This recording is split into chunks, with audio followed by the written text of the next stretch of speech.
가장한서 니만 당보딜라.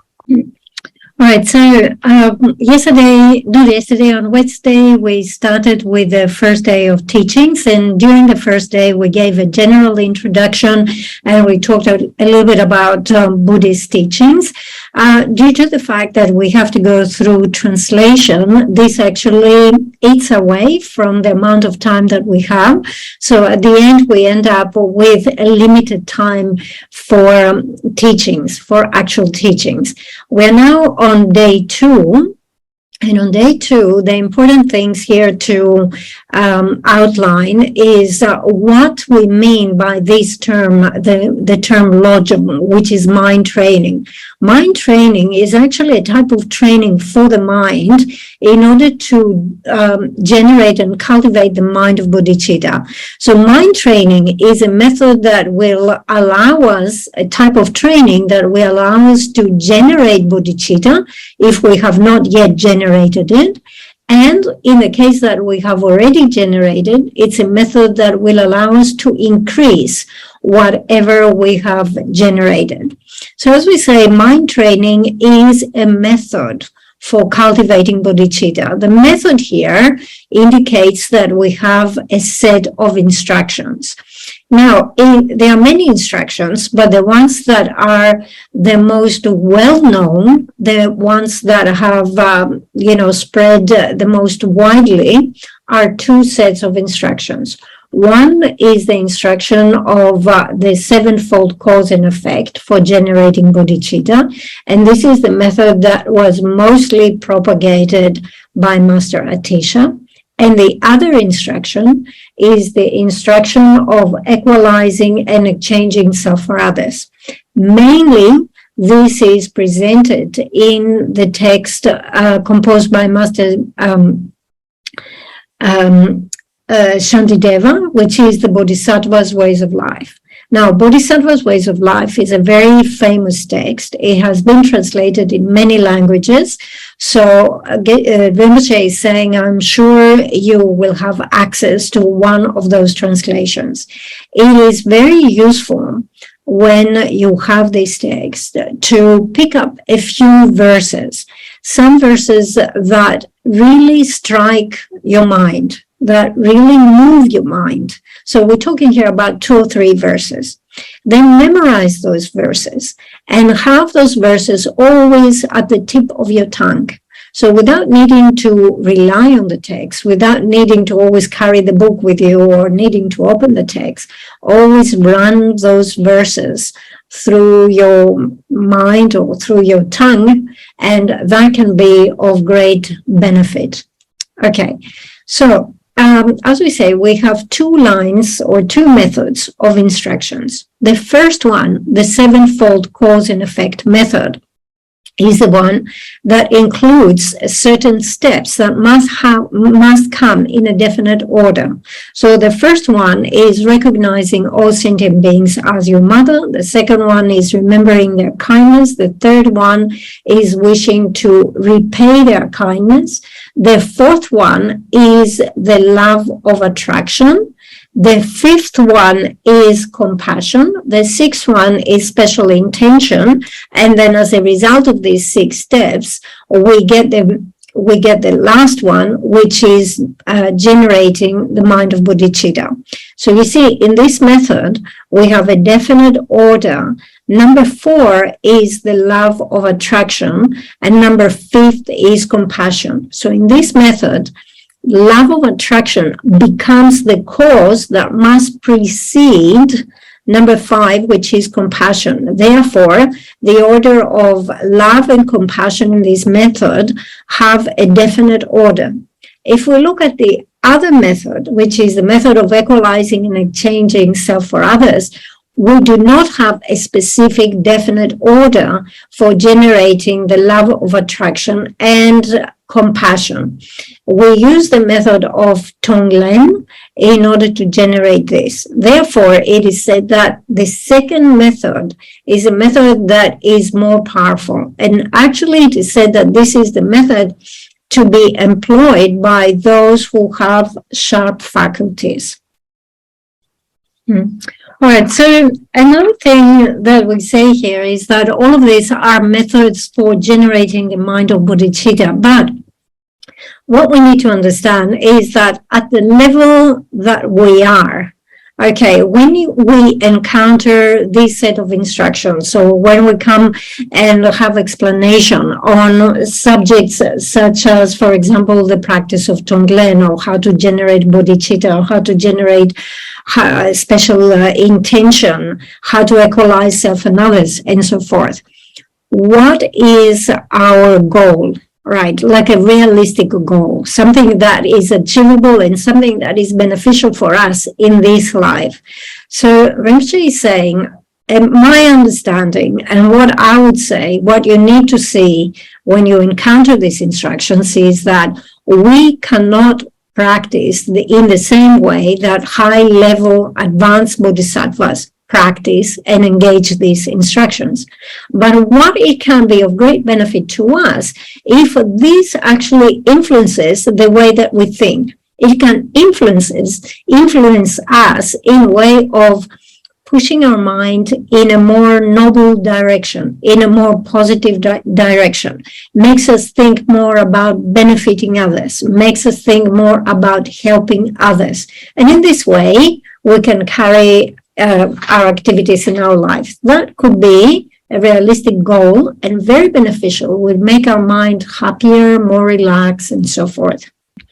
All right, so we talk about training in generating the mind of bodhicitta and say we have two methods, the method, the sevenfold cause and effect method, and the method of equalizing and exchanging self for others. Whichever of these two methods you are to follow, it is important to understand that there are 3 or 4 steps that are indispensable. So these are generating love, generating compassion, generating special intention, and obviously at the end having the mind generation of bodhicitta. So when we look at example at love and compassion, now when we talk about love, at the very advanced level of practicing, you have to include all sentient beings. For compassion, you have to include all sentient beings. However, at the level that we are right now, we should be thinking as much as I can towards sentient beings, right? Because we cannot include all sentient beings, isn't it? When it comes to the practice of Tonglen, we have to understand that Tonglen becomes a method for enhancing our love and compassion for others. Okay, so when we draw in the breath, when we take, this is a method for increasing our compassion. When we breathe out and we send out, this is the method for increasing our love for others. Now, at the moment, it is very difficult for us to engage in these methods, because in society we have very strong divisions. We always think in terms of me and you, or us and them. And for as long as there is this division, it's not easy to engage in those practices. When we say that we practice, we train in this method of equalizing and exchanging self for others, this doesn't mean that we have to cultivate the attitude that I am you and you are me. This is not the quality and the exchange we are talking about. Rather, it refers to understanding that we are equal in the sense that both me and you wish to have happiness, and both me and you wish to avoid suffering. So this is the equality. As for the exchange, is exchanging what we hold to be most important. Because at the moment we consider myself to be more important, so I have to change this and consider others to be more important. There are other terms that are used for that. So you could talk about how much you cherish yourself as opposed to how much you cherish others. So these are the two things that need to be exchanged. So we can think about it from many angles. If you want to look in terms of numbers Obviously, you are the minority, they are the majority, they are more important than you, and so on and so forth, right? But we can see that, as I say, the best method for establishing your own purpose is to develop bodhicitta. This is necessary. Okay, but even if we don't get into that level, even if we're at the stage of developing a more noble, a more kind type of mind, this will have an immediate benefit, an immediate effect in terms of the happiness that we experience now in this life, but also in the future. Okay, so we're going to start going through the text, and Rinpoche just read the first two verses.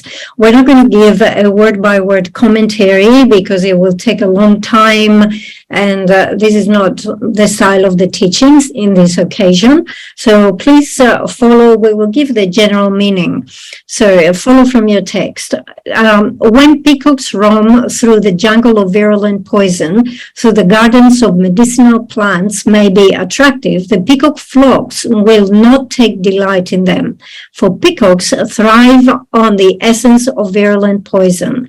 Likewise, when heroes enter the jungle of cyclic existence, though the gardens of happiness and prosperity may seem beautiful, the heroes will not become attached to them, for heroes thrive in the forest of suffering.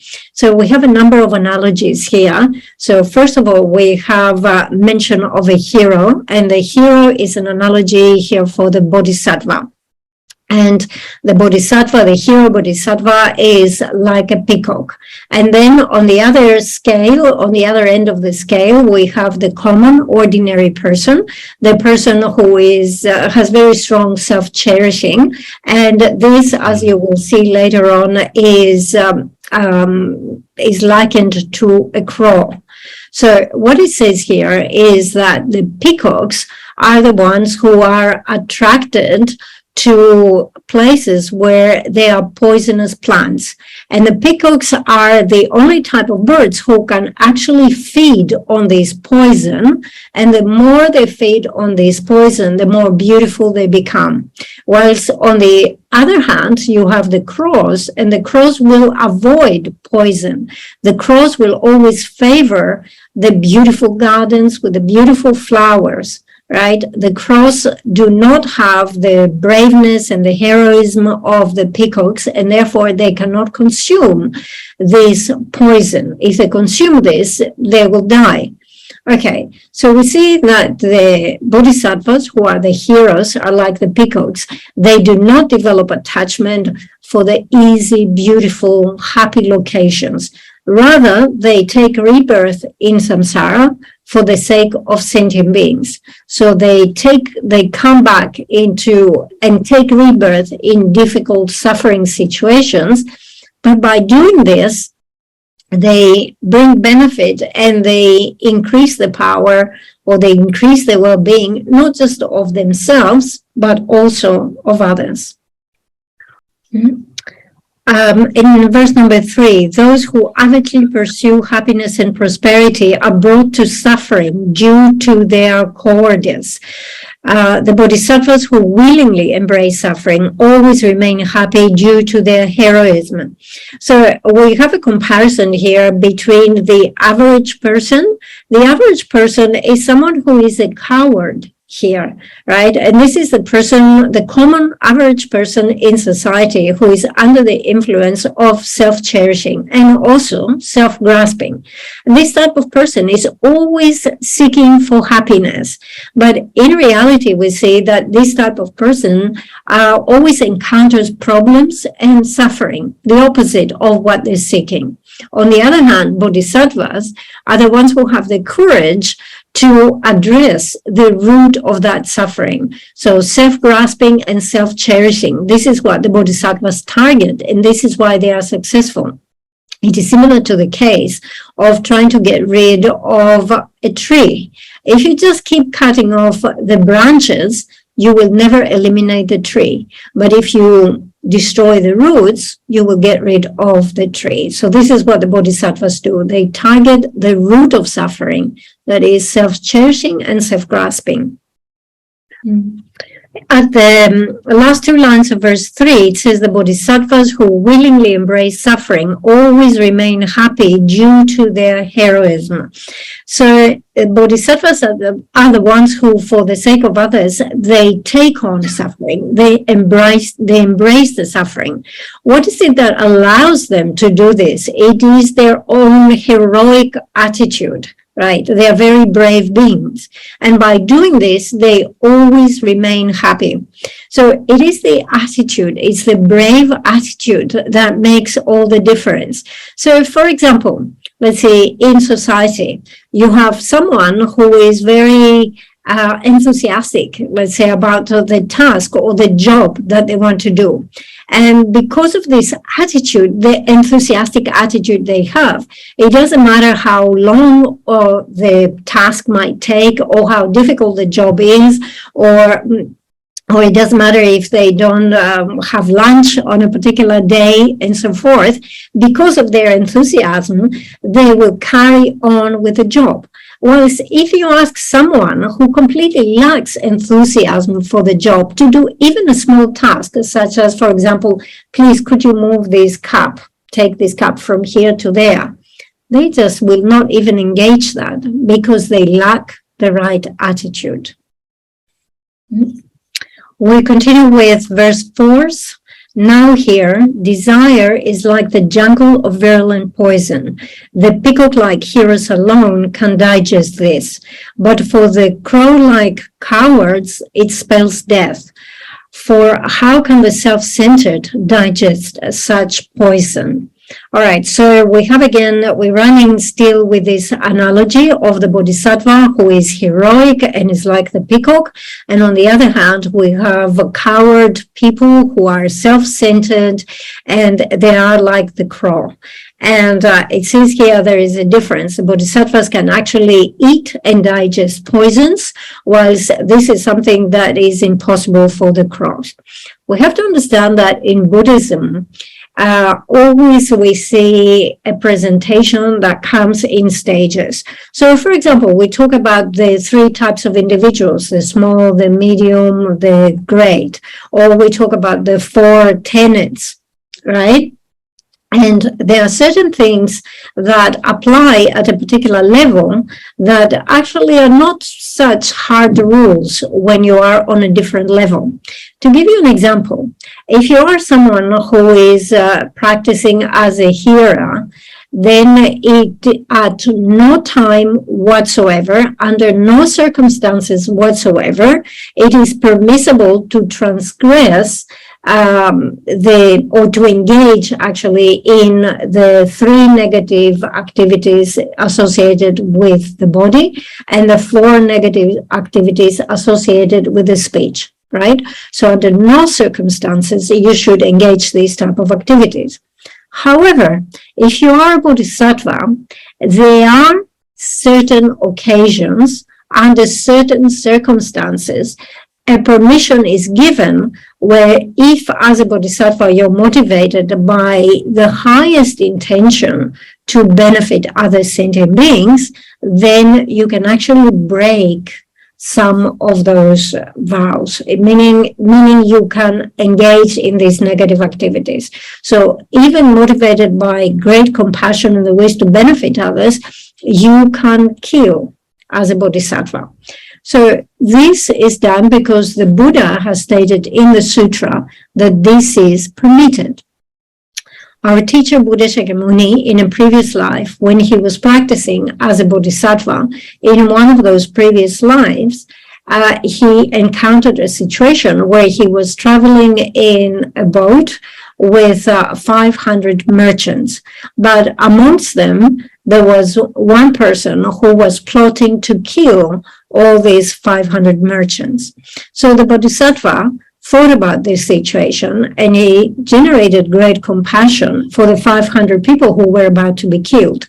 What is worse than having your life taken from you? So he generated great compassion for the 500 merchants, but also he generated great compassion for the person who was plotting to kill them. As a result of killing so many people, that pirate or thief or whatever you want to call him would be reborn in the hills. And once reborn in the hills, from there onwards, it would just go from worse to worse. So motivated by great compassion, he took the initiative of killing that thief. And that act of killing did not accumulate negativity. That act of killing actually amassed virtue. All right. So as you can see, we have different levels, and there are certain things that are not allowed to do. We are not allowed to do at a lower level, but are permitted in a higher level. Of course, we're not at this level of permitting and allowing ourselves to do those things. So we're talking here about bodhisattvas. So actually, we are not talking, even we don't bring Tantra into this discussion, right? But what it says here is that desire, attachment and desire is like the poison. Bodhisattvas are capable of digesting this. They will not die. They can digest it. However, the cowards who are like the crows, they cannot digest it. If they eat the poison, definitely that will be their death. That will lead to their death. Mm-hmm. Okay, so we continue at the end of the last two lines of verse 4. When you extend this analogy to other afflictions, it similarly assails liberation's life force, like poison to a crow. And then on verse number 5, therefore, peacock-like heroes must convert afflictions that resemble a jungle of poisons to an elixir, and enter the cycle of cyclic existence. Embracing their afflictions, heroes must destroy their poison. Okay, so first of all, it says you extend this analogy to other afflictions. So it is not, we talked about desire here, so it's not just desire, we have many other afflictions in our minds. Okay, so obviously, for those who have self-cherishing, they cannot do this, but the bodhisattvas must engage and apply the same thing to other afflictions. And what it says here is that the bodhisattvas, which are like the peacocks here, they can transform this into an elixir. So when it says they transform it into an elixir, it means they can actually eat it, they can utilize it, and instead of harming their body, it increases their beauty, their power, their strength, and so forth. So they turn something which otherwise would have been poisonous for someone who has self-cherishing into something which is beneficial. Okay, then at verse number 5, the very last line is very important, because on one hand it says you have to embrace afflictions, and then again in the same breath it says that the heroes must destroy their poisons. Okay, so what does it mean to embrace those things? Okay, so we see that according to the level of your practice. So if you are a Hinayana practitioner, right, there are very strong rules about how modest your food or your clothes should be, right? So apart from the absolutely necessary, you should not consume more. But if you are a Mahayana Bodhisattva, there are exceptions. And you can actually demonstrate the aspect of having a very affluent life. If we look at Lama Serlimpa in Sri Lanka, he had the lifestyle of a prince. And that is something that is allowed, right? So embrace here, it means that, for example, when others show respect to you, when others, let's say, prostrate to you or make very elaborate offerings to you, then this is something that you should allow, you should take on. However, you should destroy the poison in the sense you should not allow this to become a condition that increases your desire, your attachment. So allow it to happen, but do not allow it to destroy your practice. We see this also in the biography of J. Rinpoche. So from a very young age, there were people who wanted to offer J. Rinpoche their best, like very high throne, very nice accommodation, very nice robes and clothes, and so forth. J. Rinpoche, from his side, he always disliked those things, right? Because he saw them as things that could corrupt his practice, that could increase attachment and so forth. However, to allow the person who was making the offering to accumulate merit and virtue, he would allow these offerings. He would accept these offerings, all right? So embrace it, but do not allow it to become a poison and destroy your practice. All right, so up to here, we have covered, let's say, some general preliminary part of the text. And from verse number 7, we begin with the actual part or the actual presentation. So in that actual part, there are a couple of things to keep in mind. So remember that at the very beginning, we looked at the title of the text, and the title of the text is "The Will of Weapons Striking at the Vital Points of the Enemy's Body."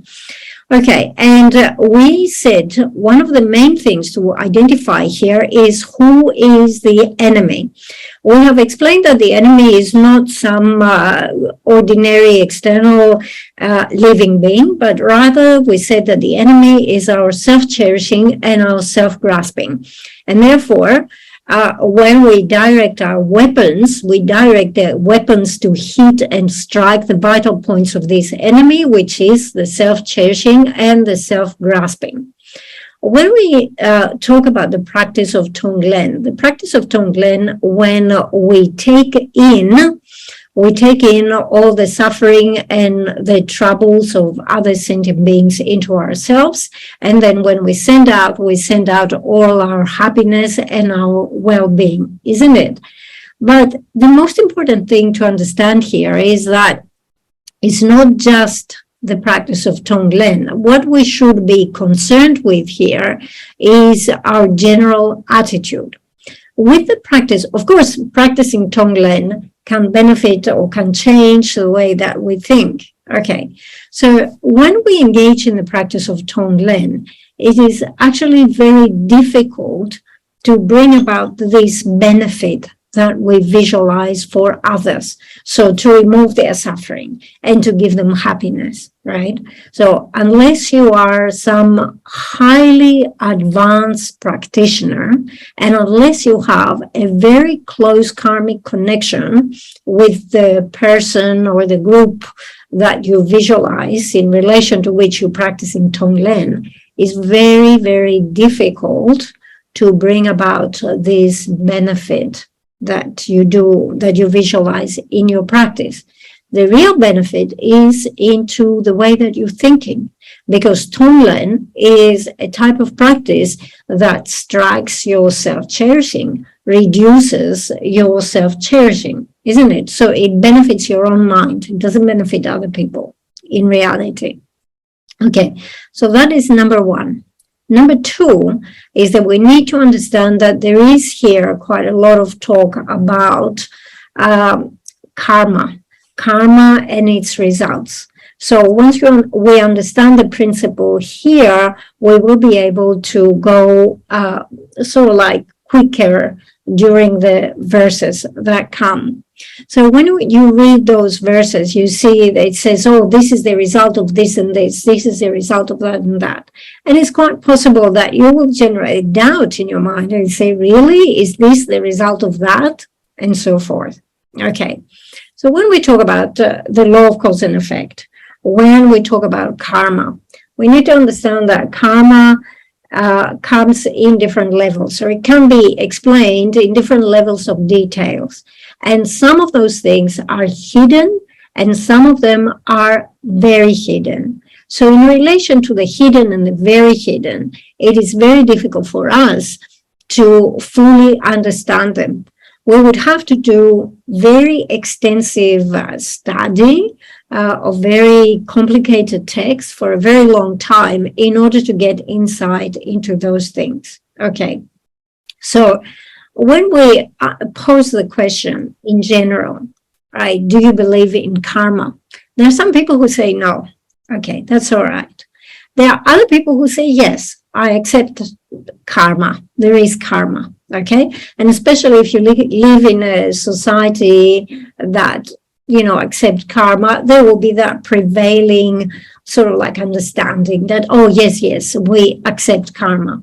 Okay, you might not understand the specifics of karma, meaning, you know, these tiny specific details, like how did this specific result come from this specific cause, all right?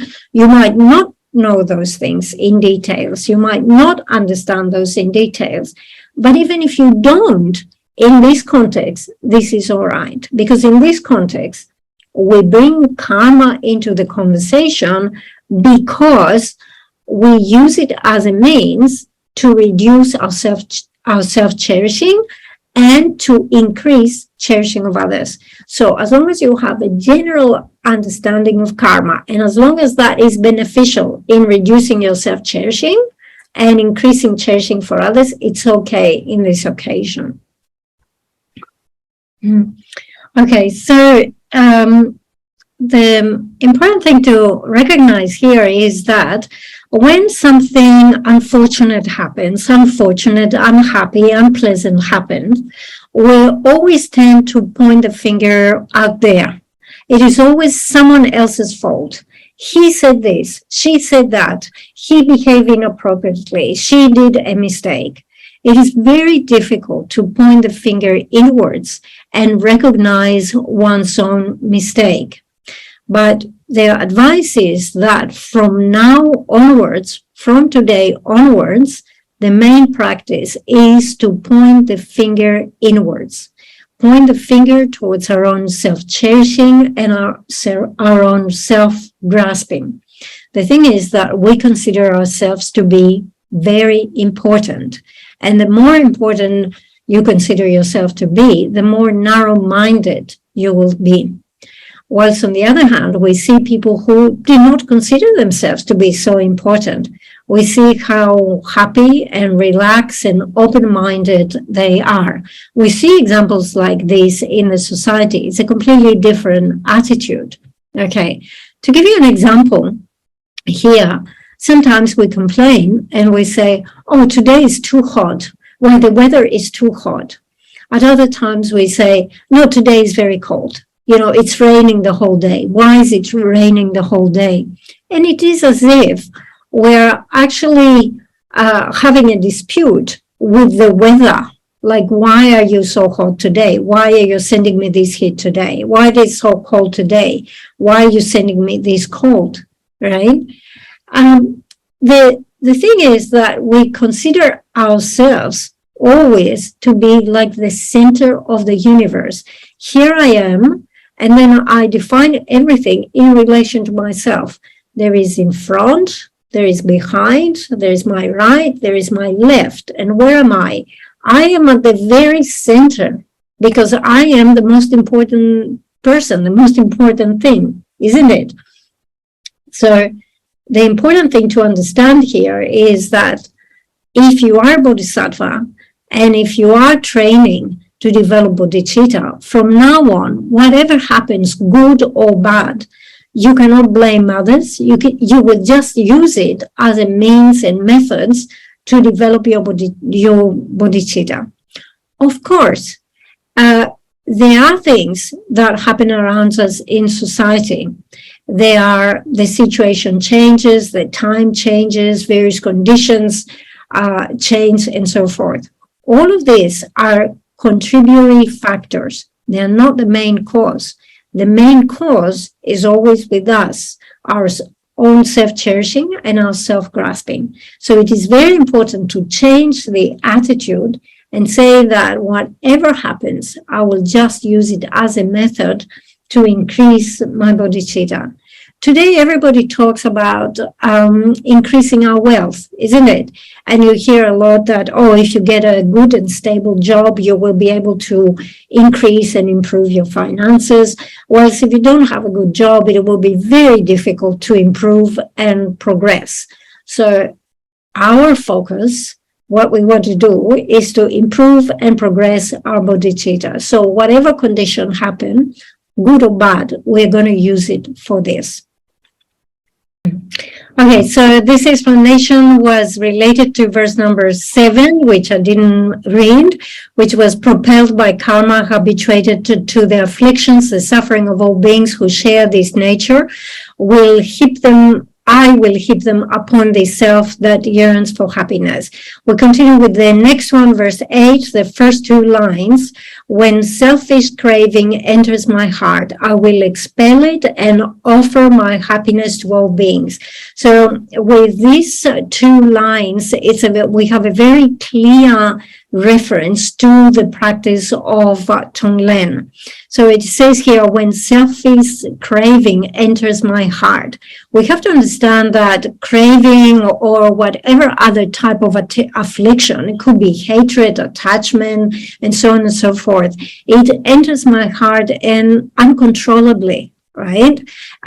When this happens, it says, I will expel it and offer my happiness to all beings. So obviously, we're talking about taking the self-cherishing that exists at the very core of our heart as being the very target. And when we practice Tonglen, when we do the taking, which is the Len, we bring all these unfavorable conditions directly to our self-cherishing. And then whatever good things we have, we send out to others. So in this way, we want to increase the cherishing of others. We have to also understand here that the practice of Tonglen is said to be quite an advanced practice that is practiced by the most sharp of the bodhisattvas. So it's not a practice, let's say, for the average of or for the Tao faculty bodhisattvas. However, these days you hear in society a lot of accounts, a lot of stories of how beneficial Tonglen can be. So, for example, people who have become gravely ill with serious illness and are in the hospital, experiencing great suffering and great due to the disease, they practice Tonglen and they say that this has great benefit in the mind. Or people who experience some other type of suffering, great difficulty, they practice Tonglen and they report that this has a beneficial effect on their mind. So Rinpoche was saying, I have personally met people, sick people who have told me of this benefit. All right. So a parenthesis here. Rinpoche was saying, we have a 2-hour session, and if I keep talking for the entire 2 hours, it might be a little bit tiring for you as the audience. So why don't we have a little break? And from your side, if you have questions, you can ask me questions. And then if we don't have enough questions and we have remaining time, then we can resume back and go back to the verses, to the teachings. Let's do that. Hi, Vola. Thank you, Rinpoche. Thank you, Vola. Just now around verse 4, when we were doing the explanation, the translation, I think there was a brief mention about the 3 scopes, and before then there were 4 tenets. Oh, okay. Could you just elaborate on what they are? For a moment, I just couldn't get that explanation. Okay, so actually in that context, we talked about the 3 vehicles and we talked about the 4 tenets. So the 3 vehicles are the vehicles of the hearers, the solitary realizers, and the Mahayana vehicle. So there is difference between the practitioners of those vehicles, because those who follow the hearer and the solitary realizer vehicle, they focus a lot on maintaining morality and meditating. However, they do not meditate at all on bodhicitta. right? It's only those of the great vehicle who engage meditation on bodhicitta. Again, within hearers and solitary realizers, there are great differences in terms of the conduct and the way that they do their study and their practice. The hearers tend to remain in groups, and actually they need to rely on a teacher, right? So whilst they are training, they need this, let's say, this support of the class, and they will need a teacher. So even in their last life, before they attain the state of an arhat, they will definitely rely on a teacher. Once the solitary realizers, as the name indicates, they remain solitary.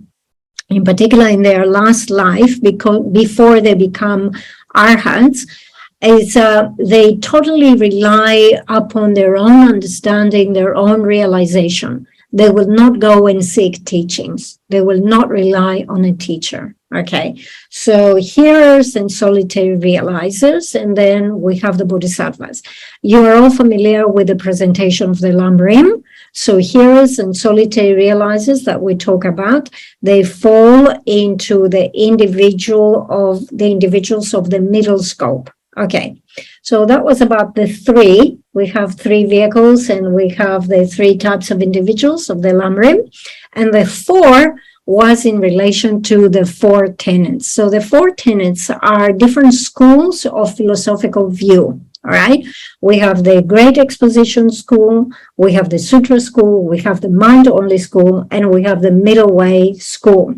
So they all negate the self. They all say there's no self, but of course, this is understood in different levels. So first of all, for the first two schools, the Great Exposition school and the Sutra school, they do not talk about lack of the self of phenomena. When you come to the Mind Only school and below and beyond, there is talk about the lack of the self of phenomena, and there is talk about emptiness. So we are returning back into our verses, and we were looking at the beginning of verse 8, the first two lines. There is a clear mention here of Tonglen. The practice of Tonglen is the practice of taking and giving. We take the suffering and the troubles of others, and we give away our own happiness and well-being. As we say, in practical terms, we cannot really make a difference.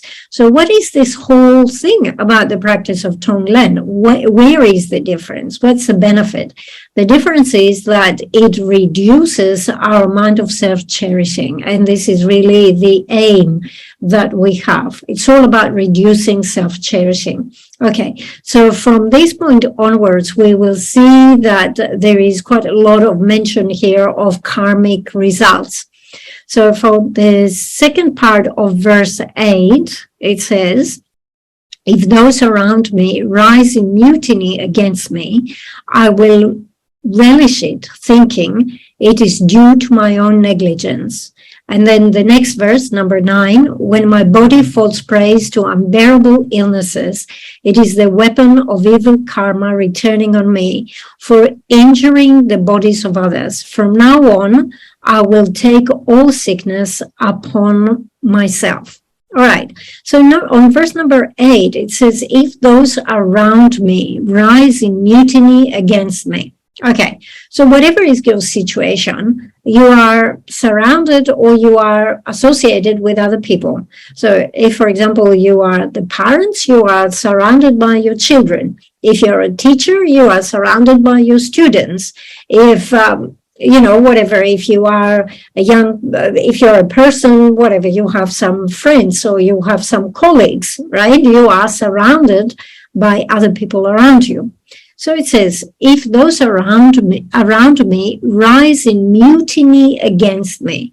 So rise in mutiny against me has the connotation that I do something good for them, but instead of behaving in a nice way and responding in a nice way, they rise against me. They create problems, isn't it? So it says, when this happens, I will relish it, thinking it is due to my own negligence. So the word negligence here, it means you have neglected cherishing others, and instead you are cherishing yourself. So whatever is happening in a situation like this, it is due to my own self-cherishing. This is how I will interpret the situation, without pointing the finger to other people, without blaming others and say, he's at fault, she's at fault, she did this, he did that.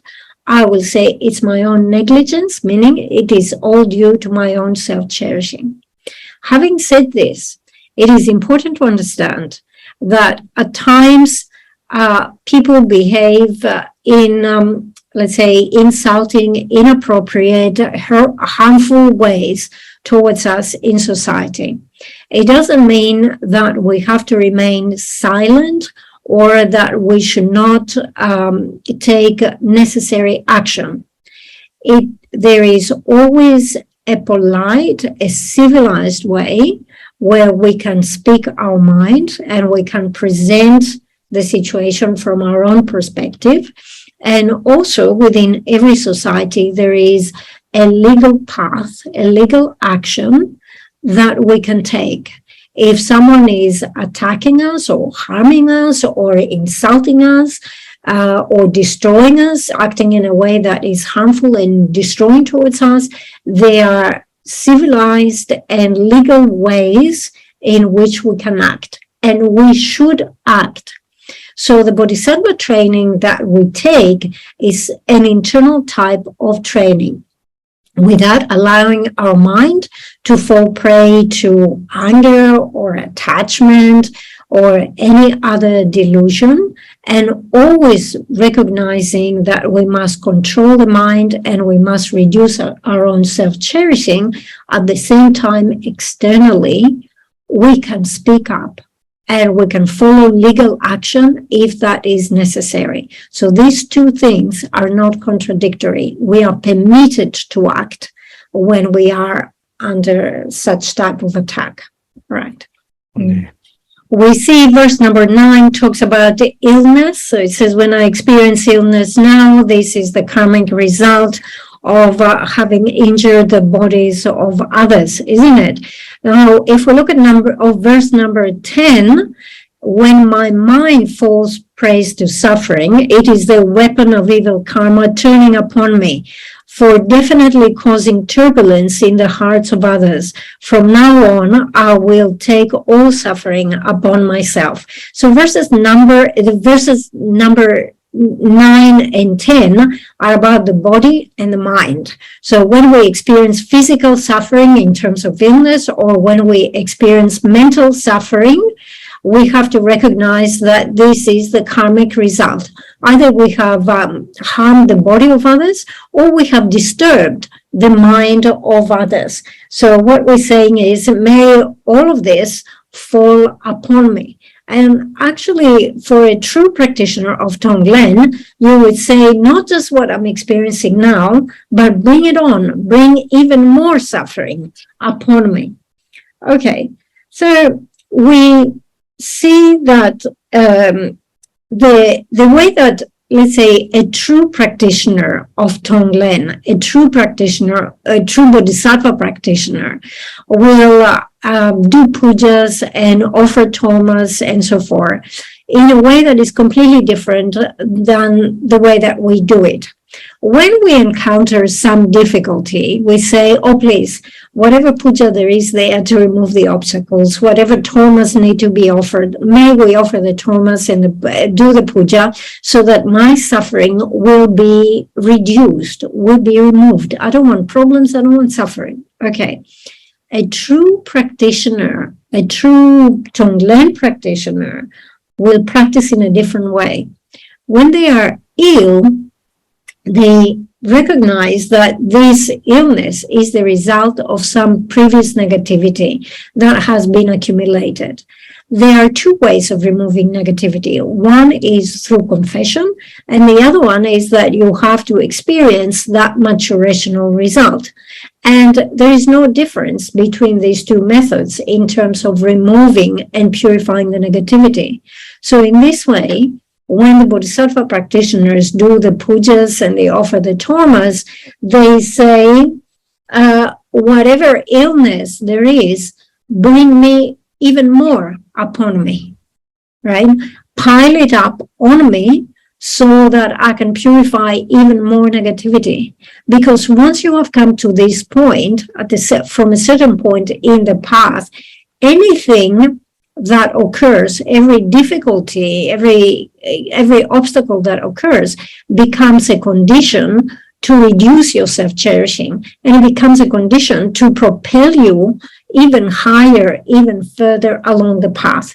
So the high-level bodhisattvas, they offer the tormas and they do the pujas, saying, bring more suffering, more illness upon me. We're not at this level. So the way that we do it is the opposite. We do all these practices and we say, oh, please remove it from me. All right. Okay, so as you can see, we're coming to the end of day 2, and we are still on verse 10. Okay, so we have to change a little bit the way that we present this.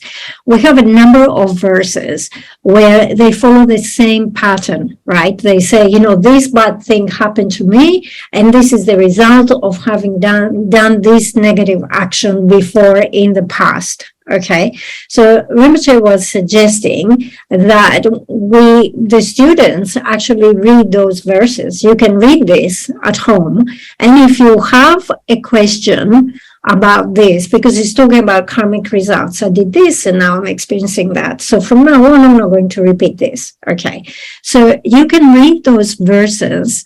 It's for about a couple of pages, and then until we come to the point where, again, it changes a little bit the presentation. But how do you feel about it? You just read those verses where I will give you the exact number. I can't find it right now on my screen, where it's the same pattern. Okay, so we're going to stop here, and then for the next 2 sessions, we will continue with a different section of the text.